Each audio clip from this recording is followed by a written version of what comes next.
এখন আমার পরিচয় শোনো। আমি হলাম মাসিহ দাজ্জাল। খুব শীঘ্রই আমাকে এই শেকল থেকে মুক্তির অনুমতি দেওয়া হবে। আসসালামু আলাইকুম ওয়ারাহমাতুল্লাহ। দিনের গল্প চ্যানেলের প্রিয় দর্শক মণ্ডলী, আজ আমরা এমন এক ভয়াবহ সত্তার জীবন এবং তার রহস্য নিয়ে আলোচনা করব, যার নাম শুনলে ইতিহাসের বড় বড় বীরদেরও হৃৎকম্পন শুরু হয়ে যেত। সৃষ্টির শুরু থেকে আজ পর্যন্ত এবং কেয়ামত পর্যন্ত মানবজাতির সামনে যতগুলো বড় বিপদ আসবে, তার মধ্যে সবচেয়ে বড় বিপদ কোনটি? আপনি যদি কাউকে জিজ্ঞেস করেন, সে হয়তো বলবে বিশ্বযুদ্ধ, কেউ হয়তো বলবে মহামারী। কিন্তু আমাদের প্রিয় নবী মুহাম্মদ সাল্লাল্লাহু আলাইহি ওয়াসাল্লাম আজ থেকে 1400 বছর আগে বলে গেছেন, সৃষ্টির শুরু থেকে কিয়ামত পর্যন্ত দাজ্জালের ফিতনার চেয়ে বড় আর কোনো ফিতনা বা বিপদ এই পৃথিবীতে আসেনি এবং আসবেও না। বন্ধুরা, দাজ্জাল কেবল কোনো একটি ধর্ম বা জাতির শত্রু নয়, সে পুরো মানবজাতির ঈমান হরণ করার জন্য আসছে। আপনারা কি কখনো ভেবেছেন কেন পৃথিবীর প্রতিটি নবী, আদম আলাইহিসসালাম থেকে শুরু করে ঈসা আলাইহিসসালাম পর্যন্ত, প্রত্যেক নবী তাদের উম্মতকে দাজ্জাল সম্পর্কে সতর্ক করেছেন? এমনকি হযরত নূহ আলাইহিসসালাম তার জাতিকে দাজ্জালের ভয় দেখিয়েছিলেন। কিন্তু আমাদের নবী সাল্লাল্লাহু আলাইহি ওয়াসাল্লাম দাজ্জাল সম্পর্কে এমন কিছু বিশেষ তথ্য দিয়েছেন যা অন্য কোনো নবী দেননি। নবীজি সাল্লাল্লাহু আলাইহি ওয়াসাল্লাম তার সাহাবীদের সাথে যখন দাজ্জাল নিয়ে কথা বলতেন, সাহাবীরা ভয়ে ফ্যাকাশে হয়ে যেতেন। তাদের মনে হতো দাজ্জাল হয়তো মদিনার খেজুর বাগানের পেছনেই লুকিয়ে আছে। আজকের এই ভিডিওতে আমরা দাজ্জালের আদ্যপ্রান্ত নিয়ে আলোচনা করব। দাজ্জাল এখন কোথায় আছে, সে দেখতে কেমন, তার জাদুর ক্ষমতার উৎস কী, এবং তামিম দাদির সেই রহস্যময় দ্বীপের ঘটনার আড়ালে লুকিয়ে থাকা নিগুড় রহস্যগুলো কী কী। এই দীর্ঘ ভিডিওর প্রতিটি সেকেন্ড আপনার ঈমানি চেতনার জন্য অত্যন্ত গুরুত্বপূর্ণ, তাই একটু সময় নিয়ে ধৈর্য ধরে পুরো ভিডিওটি শেষ পর্যন্ত দেখুন, কারণ দাজ্জালের আগমনের সময়টা হয়তো খুব কাছেই চলে এসেছে। এখন আমরা সেই ঐতিহাসিক ও রোমহর্ষক ঘটনায় যাব, যা আমাদের দাজ্জালের বর্তমান অবস্থান সম্পর্কে ধারণা দেয়। এটি কোনো মনগড়া গল্প নয়, বরং সহিহ মুসলিমের ফাতেন অধ্যায়ে বর্ণিত একটি দীর্ঘ হাদিস। ঘটনাটি ঘটেছিল হিজরি 9 বর্ষে। সাহাবী তামিম দাদি রাদিয়াল্লাহ, যিনি আগে খ্রিস্টান ছিলেন, তিনি ইসলাম গ্রহণ করার পর রাসূলুল্লাহ সাল্লাল্লাহু আলাইহি ওয়াসাল্লামকে একটি অদ্ভুত অভিজ্ঞতার কথা শোনালেন। নবীজি সাল্লাল্লাহু আলাইহি ওয়াসাল্লাম সেই কথা শুনে এতটাই অভিভূত হয়েছিলেন যে তিনি সমস্ত সাহাবীকে মসজিদে নববীতে জমায়েত হওয়ার নির্দেশ দিলেন। সাহাবীরা ভাবলেন কোনো বড় ঘোষণা আসবে।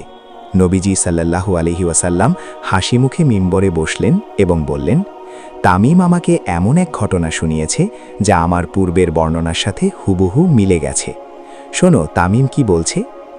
তামিম দাদি রাদিয়াল্লাহ বলতে শুরু করলেন, হে আল্লাহ রাসূল, আমরা লখম ও জুজাম গোত্রের 30 জন লোক একটি বড় জাহাজে করে সমুদ্র ভ্রমণে বের হয়েছিলাম। হঠাৎ সাগরে এক বিধ্বংসী ঝড় শুরু হলো। বিশাল বিশাল ঢেউ আমাদের জাহাজটিকে খেলনার মতো আছাড় দিচ্ছিল। 1 মাস ধরে আমরা উত্তাল সমুদ্রে ভাসছিলাম। আমরা জানতাম না আমরা কোথায় যাচ্ছি। 1 মাস পর আমরা দিগন্তে একটি অজানা দ্বীপ দেখতে পেলাম। ক্ষুধার্ত ও ক্লান্ত অবস্থায় আমরা ছোট নৌকায় করে সেই দ্বীপে পা রাখলাম। দ্বীপে পা রাখতেই আমাদের সামনে এক বিদঘুটে জীব এসে হাজির হলো। তার শরীর এতটা ঘন লোমে ঢাকা ছিল যে তার মুখ কোনটা আর পিঠ কোনটা তা চেনার কোনো উপায় ছিল না। আমরা ভয়ে চিৎকার করে উঠলাম, তুমি ধ্বংস হও, তুমি কে? সেই প্রাণীটি মানুষের ভাষায় উত্তর দিল, আমি জাসসাসা, গোয়েন্দা। সাহাবীরা অবাক হয়ে জিজ্ঞেস করলেন, জাসসাসা কি? সে কোনো উত্তর না দিয়ে আঙুল উঁচিয়ে দ্বীপের মাঝখানে একটি পুরনো গির্জা বা মঠ দেখিয়ে বলল, ওহে আগন্তুকরা, ওই ঘরের ভেতরে যাও, সেখানে এক ব্যক্তি তোমাদের খবরের জন্য অধীর আগ্রহে অপেক্ষা করছে। তামিম দাদি রাদিয়াল্লাহ বলছেন, আমরা ভাবলাম সেই লোমশ প্রাণীটি হয়তো কোনো শয়তান। ভয়ে ভয়ে আমরা সেই ঘরের ভেতরে ঢুকলাম। সেখানে ঢুকে আমরা যা দেখলাম তা আমাদের কল্পনার অতীত ছিল। আমরা দেখলাম বিশাল দেহী এক দানবীয় মানুষ। তার শরীর এতটাই বড় যে আমরা আগে কখনো দেখিনি। কিন্তু আশ্চর্যের বিষয় হলো, তার হাত দুটো ঘাড়ের সাথে এবং হাঁটু থেকে গোড়ালি পর্যন্ত অত্যন্ত মজবুত লোহার শেকল দিয়ে বাঁধা ছিল। সে নড়াচড়া করতে পারছিল না। সেই শেকলবদ্ধ দানবটি আমাদের দেখে জিজ্ঞেস করল, তোমরা কারা? আমরা আমাদের পরিচয় দিলাম। এরপর সে আমাদের কিছু অদ্ভুত প্রশ্ন করতে শুরু করল। তার প্রথম প্রশ্ন ছিল, বাইসান এলাকার খেজুর বাগানের কি খবর? সেখানে কি এখনো ফল ধরে? আমরা বললাম, হ্যাঁ, প্রচুর ফল ধরে। সে অট্ট হাসি দিয়ে বলল, মনে রেখো, খুব শীঘ্রই সেখানে আর ফল ধরবে না। বন্ধুরা, একটু থামুন। এই বাইসান এলাকাটি বর্তমানে ইসরায়েলে অবস্থিত। আপনি যদি আজকের দিনের খবর দেখেন তবে দেখবেন বাইসানের সেই ঐতিহাসিক খেজুর বাগানগুলো এখন প্রায় ধ্বংসের মুখে। দাজ্জালের কথা কি তবে আজ সত্যি হতে চলেছে? তার দ্বিতীয় প্রশ্ন ছিল, তিব্রিয়া সাগরের পানির কি অবস্থা? সেখানে কি পানি আছে? আমরা বললাম, হ্যাঁ, সেখানে অথই পানি। সে বলল, জেনে রাখো, দ্রুতই এই সাগরের পানি শুকিয়ে যাবে। আপনারা জানলে অবাক হবেন, বর্তমান গ্যালিলি সাগর বা তিব্রিয়া সাগরের পানি এখন সর্বনিম্ন স্তরে রয়েছে। ইসরায়েল সরকার এখন চিন্তিত যে এই সাগরটি মরুভূমি হয়ে যাবে কিনা। দাজ্জাল আজ থেকে 1400 বছর আগে এই আলামতটি দিয়েছিল। তার শেষ প্রশ্ন ছিল, আরবের সেই উম্মিদের নবীর কি খবর?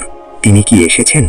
আমরা বললাম, হ্যাঁ, তিনি মক্কা থেকে মদিনায় হিজরত করেছেন এবং আরবরা তার আনুগত্য করছে। এই কথা শুনে দাজ্জাল এক দীর্ঘশ্বাস ফেলল। সে বলল, নিশ্চয় তার আনুগত্য করাই তাদের জন্য মঙ্গল। এখন আমার পরিচয় শোনো, আমি হলাম মাসিহ দাজ্জাল। খুব শীঘ্রই আমাকে এই শেকল থেকে মুক্তির অনুমতি দেওয়া হবে। আমি বের হয়ে 40 দিনের মধ্যে পুরো পৃথিবী ভ্রমণ করব। প্রতিটি শহর আমার পায়ের নিচে পিষ্ট হবে, শুধুমাত্র মক্কা ও তাইয়েবা, মদিনা ছাড়া, কারণ ফেরেশতারা সেখানে তলোয়ার নিয়ে পাহারায় কাটবে। প্রিয় দর্শক, তামিম দাদির সেই ঘটনার পর এখন প্রশ্ন জাগে, দাজ্জাল দেখতে কেমন? নবী মুহাম্মদ সাল্লাল্লাহু আলাইহি ওয়াসাল্লাম দাজ্জালের এমন নিখুঁত শারীরিক বর্ণনা দিয়েছেন যা শুনলে আপনি শিউগে উঠবেন। নবীজি সাল্লাল্লাহু আলাইহি ওয়াসাল্লাম বলেছেন, দাজ্জাল হবে একজন যুবক। তার গায়ের রং হবে লালচে সাদা। সে হবে অত্যন্ত শক্তিশালী এবং স্থূল শরীরের অধিকারী। তার চুলগুলো হবে কোঁকড়ানো এবং জট পাকানো, যেন অনেকগুলো সাপ তার মাথায় কিলবিল করছে। তার ঘাড় হবে চওড়া এবং সে কিছুটা কুঁজো হয়ে হাঁটবে। কিন্তু দাজ্জালের সবচেয়ে বড় এবং ভয়ঙ্কর বৈশিষ্ট্য হল তার চোখ। নবীজি সাল্লাল্লাহু আলাইহি ওয়াসাল্লাম খুব স্পষ্টভাবে বলেছেন, দাজ্জাল হবে এক চোখা। তার ডান চোখটি হবে অন্ধ এবং সেটি দেখতে হবে ঠিক একটি ফুলে থাকা পচা হাঙুরের মতো। বন্ধুরা, একটি চিন্তা করুন, কেন তার এক চোখ অন্ধ? এর একটি গভীর আধ্যাত্মিক ব্যাখ্যা রয়েছে। দাজ্জাল কেবল এক চোখ দিয়ে দুনিয়াকে দেখবে, অর্থাৎ সে কেবল দুনিয়াবি চাকচিক্য, বিজ্ঞান এবং বস্তুবাদী শক্তি দেখবে, কিন্তু তার ভেতরের বা আধ্যাত্মিক চোখটি হবে পুরোপুরি অন্ধ। এখানেই শেষ নয়, দাজ্জালের দুই চোখের মাঝখানে অর্থাৎ তার কপালে 3টি আরবি হরফ লেখা থাকবে, কাফ, ফা, রা, অর্থাৎ কাফের বা সত্য প্রত্যাখ্যানকারী। নবীজি সাল্লাল্লাহু আলাইহি ওয়াসাল্লাম বলেছেন, প্রতিটি মুমিন ব্যক্তি এই লেখাটি পড়তে পারবে, সে শিক্ষিত হোক কিংবা অশিক্ষিত। কিন্তু যারা অবিশ্বাসী বা মুনাফিক, তাদের চোখের সামনে এই লেখাটি থাকলেও তারা তা দেখতে পাবে না। কেন এই লেখাটি সবাই দেখতে পাবে না? কারণ দাজ্জাল যখন আসবে, সে নিজেকে খোদা বা ঈশ্বর দাবি করবে। সে তার জাদুর শক্তি দিয়ে মানুষকে এমনভাবে সম্মোহিত করবে যে মানুষ তার কপালের সেই অভিশপ্ত চিহ্নটি ভুলে গিয়ে তাকে সেজদা করতে শুরু করবে। কেবল তারাই সেই চিহ্ন দেখতে পাবে যাদের হৃদয়ে আল্লাহর নূর আছে। বন্ধুরা, আজ আমরা কি এমন এক যুগে বাস করছি না যেখানে সত্য আর মিথ্যার পার্থক্য করা কঠিন হয়ে যাচ্ছে? দাজ্জালের সেই একচোখা নীতি কি আজকের মিডিয়া বা বিশ্ব ব্যবস্থায় দেখা যাচ্ছে না? এখন আসা যাক দাজ্জালের সেই অতি প্রাকৃতিক ক্ষমতার কথায়, যা দেখে কোটি কোটি মানুষ ঈমান হারিয়ে ফেলবে। দাজ্জাল যখন পৃথিবী ভ্রমণে বের হবে, তার হাতে থাকবে অকল্পনীয় ক্ষমতা। নবীজি সাল্লাল্লাহু আলাইহি ওয়াসাল্লাম বলেছেন, দাজ্জালের সাথে থাকবে একটি রুটির পাহাড় এবং একটি পানির নহর। অর্থাৎ দাজ্জাল যখন পৃথিবীতে আসবে, তখন মানুষের মাঝে ভয়াবহ আকাল ও দুর্ভিক্ষ চলবে। মানুষ এক মুঠো খাবারের জন্য হাহাকার করবে। ঠিক সেই মুহূর্তে দাজ্জাল এসে বলবে, তুমি যদি আমাকে রব মানো, তবে আমি তোমাকে পেট ভরে খাবার দেব।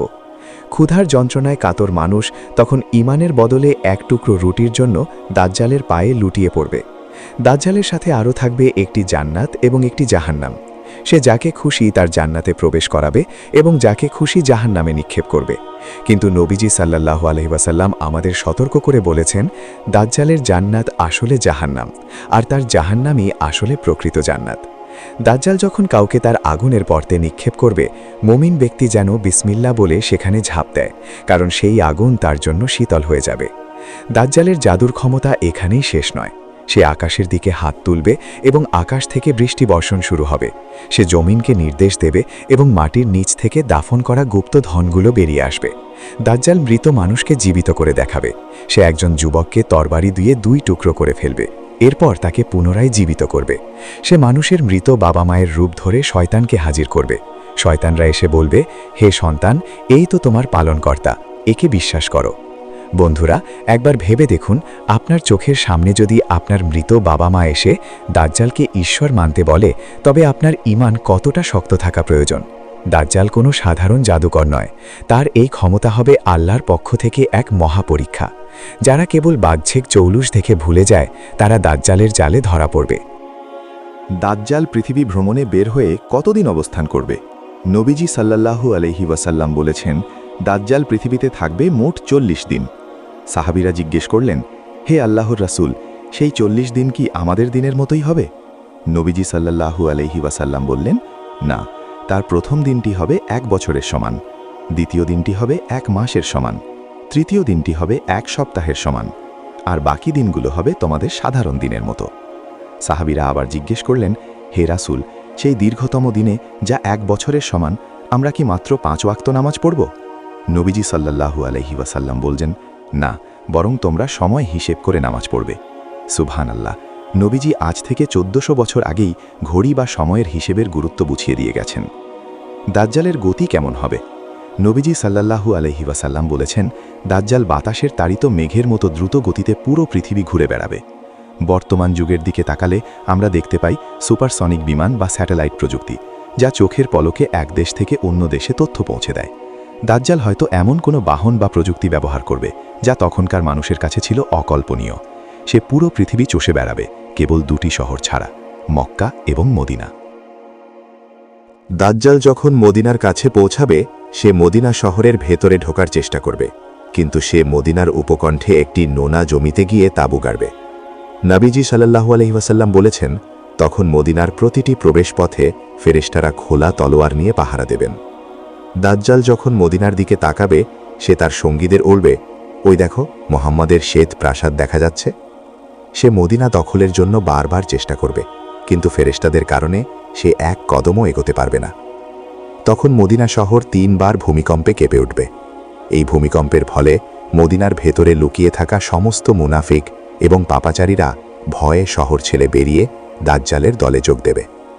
মদিনা তখন পবিত্র হয়ে যাবে, যেমন হাপড় লোহার ময়লা পরিষ্কার করে দেয়।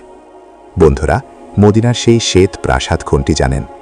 আজকের মসজিদে নবীর গম্বুজটি সাদা এবং বিশাল। আজ থেকে 1400 বছর আগে নবীজি মদিনার এই প্রাসাদের বর্ণনা দিয়ে গেছেন। প্রিয় দর্শক, আপনারা কি জানেন দাজ্জাল যখন দাপটের সাথে পুরো পৃথিবী শাসন করবে, তখন কারা হবে তার প্রধান সঙ্গী? হাদিসের বর্ণনা অনুযায়ী ইস্পাহান এলাকার 70,000 ইহুদি দাজ্জালকে তাদের ত্রাণকর্তা হিসেবে মেনে নেবে। তারা বিশেষ এক ধরনের চাদর বা পোশাক পরিহিত থাকবে। শুধু তাই নয়, দাজ্জালের সবচেয়ে বড় শিকার হবে নারীরা।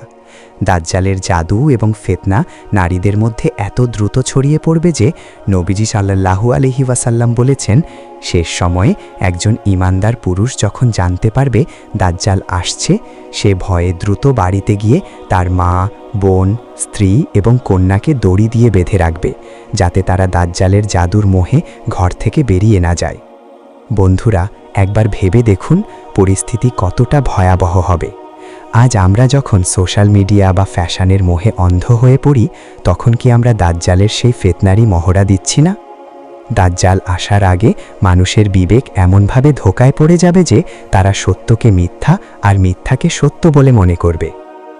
যখন দাজ্জালের দাপটে মুমিনরা কোণঠাসা হয়ে পড়বে, যখন তারা বাইতুল মুকাদ্দাস বা ফিলিস্তিনের এক পাহাড়ের পাদদেশে অবরুদ্ধ হয়ে থাকবে, ঠিক সেই মুহূর্তে আসবে আল্লাহর সাহায্য। ভোরের নামাজের সময় হবে, ইমাম মাহদি যখন নামাজের জন্য দাঁড়াবেন, ঠিক তখনই আকাশ চিরে এক অপূর্ব নূর বা আলো দেখা যাবে। সিরিয়ার দামেস্ক শহরের সাদা মিনারের ওপর ফেরেশতাদের ডানায় ভর করে অবতরণ করবেন হযরত ঈসা। তার শরীর থেকে মুক্তোর মতো ঘাম ঝরবে, তার চেহারায় থাকবে এক স্বর্গীয় জ্যোতি।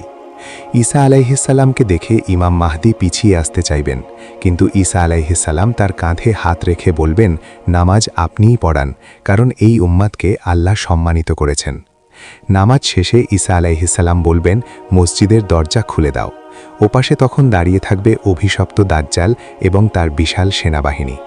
মসজিদের দরজা খোলার সাথে সাথে দাজ্জাল হযরত ঈসা আলাইহিস সালামকে দেখতে পাবে।